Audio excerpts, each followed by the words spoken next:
Hello everyone, and once again I welcome you all to my YouTube channel. Today I'm going to discuss with you the remaining 4 principles of Henry Fayol. Today I'm going to discuss with you the principle of equity, stability of tenure of personnel, initiative and the esprit de corps. So let us start with the principle of equity. What does you mean by equity? Equity का मतलब होता है kind, fair and just treatment to everyone. हमारी organisation किसी भी employ के साथ किसी प्रकार का कोई डिस्क्रिमिनेशन ना करे on the basis of gender, religion, language, caste, belief और नेशनैलिटी.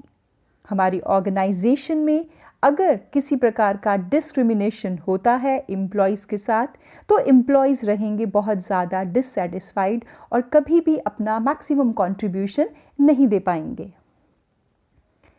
जैसे कि आप इस पिक्चर में देख सकते हैं कि चाहे महिला हो या पुरुष, अगर वो एक जैसा काम करते हैं तो हम उनके साथ समानता का ही व्यवहार करेंगे और उन्हें वेज पेमेंट करते वक्त, सैलरी पेमेंट करते वक्त कोई भी डिस्क्रिमिनेशन उनके साथ नहीं करेंगे. आज की डेट में हमारे पास बहुत से ऐसे एग्जाम्पल हैं. आप जानते हैं मल्टीनेशनल कंपनीज़ में लोग काम करते हैं और वहाँ पर किसी प्रकार से अलग अलग देश के नागरिक होने की वजह से उनके साथ कोई डिस्क्रिमिनेशन नहीं किया जाता. अगर हम गूगल की ही बात करें तो उसके CEO भी एक भारतीय हैं, जबकि वह एक मल्टीनेशनल कंपनी है. फ्योल ने इस बात को बिल्कुल भी नकारा नहीं है कि हमें एक ऑर्गेनाइजेशन में फोर्स का इस्तेमाल नहीं करना चाहिए. अगर कोई लेज़ी कोई एम्प्लॉय है तो उससे काम लेने के लिए हो सकता है कि मैनेजर को कुछ स्ट्रिक्टनेस का इस्तेमाल भी करना पड़े, लेकिन फिर भी अगर हम रूल्स की बात करें तो रूल्स में किसी प्रकार का भी डिस्क्रिमिनेशन नहीं होना चाहिए. सभी के लिए जो रूल्स बने हैं वो एक समान लागू होने चाहिए, फिर चाहे वो रूल्स डिसिप्लिनरी रूल्स हों, लीव रूल्स हों या किसी और चीज़ के लिए बनाए गए रूल्स हों.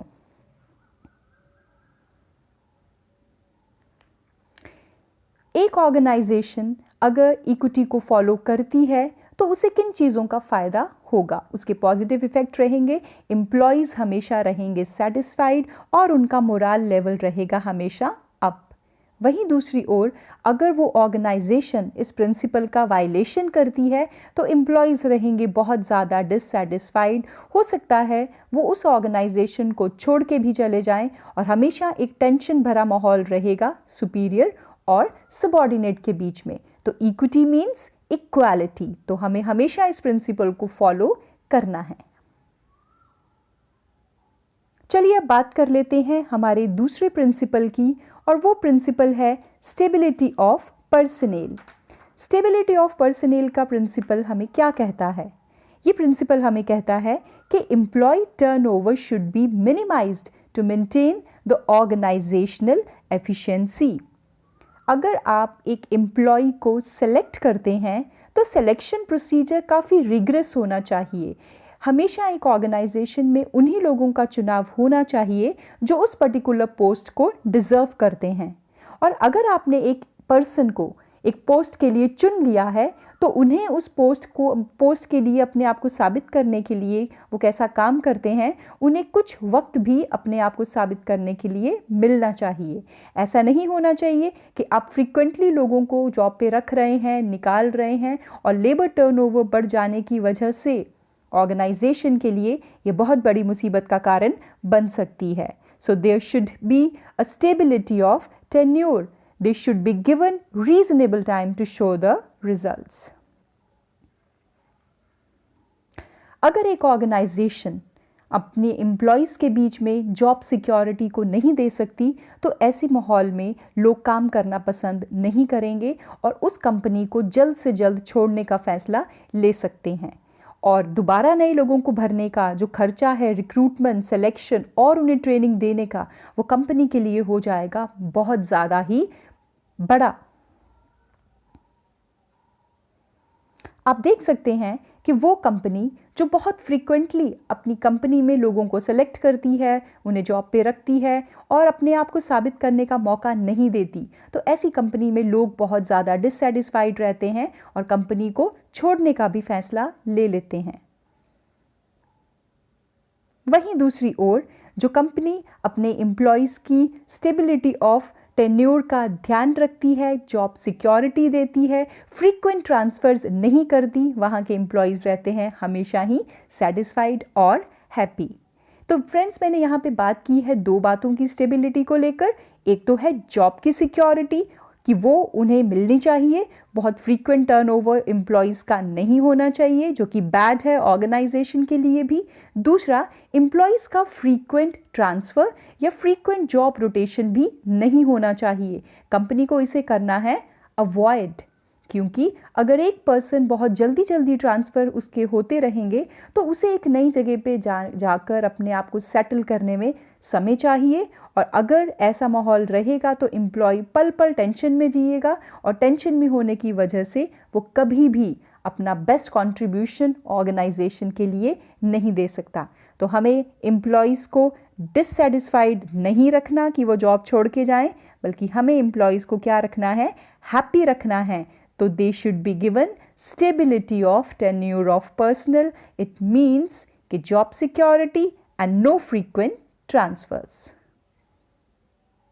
इस प्रिंसिपल को फॉलो करके क्या होगा, एम्प्लॉय की एफिशिएंसी लेवल बढ़ेगी और वो कोई भी समय अपना वेस्ट नहीं कर पाएंगे।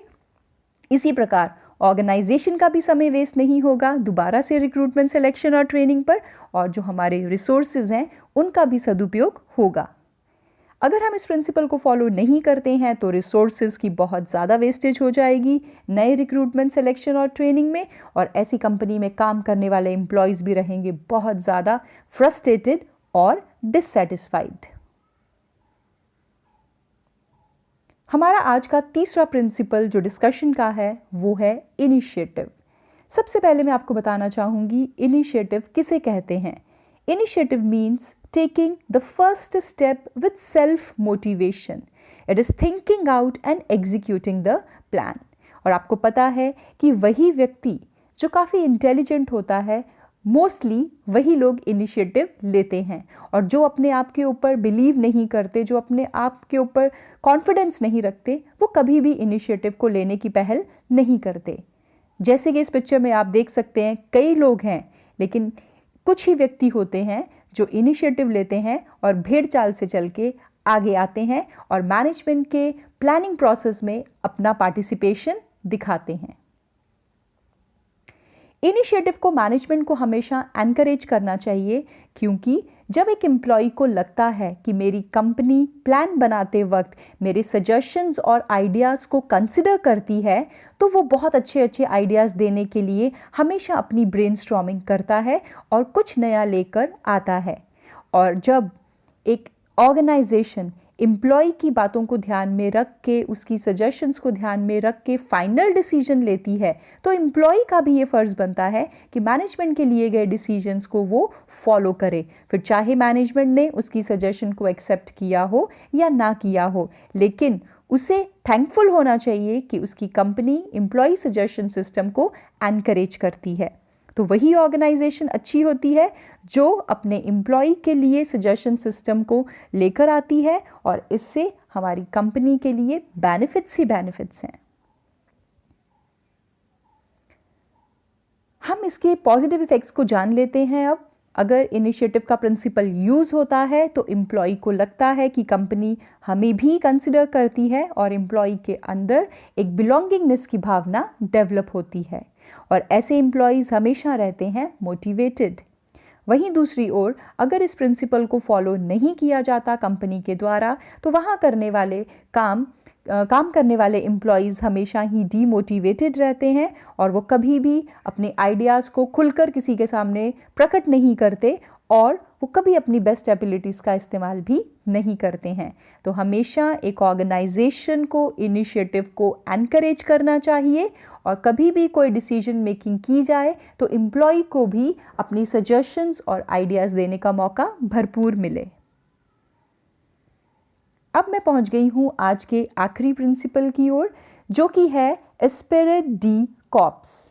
एस्पेरिट डी कॉर्प्स को अगर डिफाइन किया जाए तो एस्पेरिट डी कॉर्प्स का मतलब है team spirit of unity and harmony among the employees. एक मैनेजमेंट को इस बात का ध्यान रखना है कि हमारी ऑर्गेनाइजेशन में हर वक्त टीम स्पिरिट की भावना बनी रहे। जैसा कि आप इस पिक्चर में देख सकते हैं कि जितने भी एम्प्लॉयज हैं वो मिलजुल कर अपने गोल्स को अचीव करने के लिए एफर्ट्स लगा रहे हैं। तो यूनिटी की भावना होना एक ऑर्गेनाइजेशन में बहुत ज़रूरी है। मैनेजमेंट को इस चीज़ का ध्यान रखना है कि ये टीम स्पिरिट, यूनिटी और हार्मनी हर वक्त ऑर्गेनाइजेशन में बनी रहे। इससे क्या होगा कि हमारी ऑर्गेनाइजेशन में कोऑर्डिनेशन बनी रहेगी। तो मैनेजर को रिप्लेस करना है I with we in all his conversations, जैसे कि we are going to achieve this target instead of saying कि I will achieve this target. तो वी में सभी को इंक्लूड किया जाता है और ऐसी करने से वर्कर्स के बीच में भी एक टीम स्पिरिट की भावना डेवलप होती है। तो इससे फ़ायदा क्या होगा कि जब सभी लोग एकता से काम करेंगे तो ऑर्गेनाइजेशन बहुत जल्दी अपने गोल्स को अचीव कर जाएगी और ऐसी कंपनी में पेनल्टीज़ को इस्तेमाल करने की नौबत भी कम से कम आएगी। इसके पॉजिटिव और नेगेटिव इफ़ेक्ट को बताती हूँ मैं आपको। अब इसके पॉजिटिव इफ़ेक्ट क्या होंगे कि ऐसी कंपनी में हमेशा ही एम्प्लॉयज़ के बीच में एक टीम स्पिरिट बनी रहेगी। वो अपने ग्रुप गोल्स को अचीव करने में अपनी पूरी एफर्ट लगाएंगे। इसको मैं आपको एक एग्जांपल के ज़रिए समझाती हूँ। मान लीजिए एक प्रोडक्शन मैनेजर ने अपनी ग्रुप को एक टारगेट दिया है कि आप 10 लोग इस महीने 100 यूनिट्स को मैन्युफैक्चर करेंगे, और ये टारगेट उसने सभी लोगों में बांट दिए कि हर व्यक्ति टोटल 10 यूनिट्स बनाएगा। 10 मेंबर्स ने कितने यूनिट्स बनाने हैं? टोटल 100 यूनिट्स बनाने हैं। अब मान लीजिए कि कुछ वर्कर्स जो हैं उसमें से अपना टारगेट अचीव नहीं कर पाए, किसी भी वजह से। वो हो सकता है कि ना कर पाए हों, कोई बीमार हो गया हो या कोई और रीज़न की वजह से। तो बाकी एम्प्लॉयज़ जो हैं वो उनके उस टारगेट को अचीव करने में मदद करेंगे, क्योंकि उन्होंने इस चीज़ को ध्यान में लेके चलना है कि हम सिर्फ अपने ही टारगेट्स को अचीव नहीं करेंगे, हमारा जो ग्रुप का टारगेट है हमें उसे अचीव करने के लिए भी एफर्ट्स करनी है। तो हो सकता है कि जहां मैंने अपने 10 यूनिट बना लिए, वहीं मेरा साथी अगर 7 यूनिट्स बना पाया है तो मुझे कोशिश करनी है कि मैं उसकी बची हुई 3 यूनिट्स को बनाने में उसकी हेल्प करूं, क्योंकि हमारे जो इंडिविजुअल टारगेट्स हैं वो और हमारे जो ग्रुप टारगेट्स हैं उन दोनों का ही अचीव होना बहुत ज़्यादा ज़रूरी है। और वो ऑर्गेनाइजेशन जो एस्पेरिट डी कॉर्प्स को फॉलो नहीं करती है, उसके टीम गोल्स भी आसानी से अचीव नहीं होते, और ऐसी ऑर्गेनाइजेशन में कोई भी टीम स्पिरिट नहीं रह जाती, बल्कि लोग सिर्फ और सिर्फ फोकस करते हैं अपने इंडिविजुअल गोल्स की तरफ। तो हमें इंडिविजुअल गोल्स के साथ साथ किसको ध्यान में लेके चलना है? अपने टीम्स के गोल्स को। तो फ्रेंड्स, मुझे उम्मीद है कि हेनरी फ्योल के जो 14 प्रिंसिपल्स मैंने आपके साथ डिस्कस किए हैं आपको अच्छे से समझ आए होंगे। Thanks for watching my channel.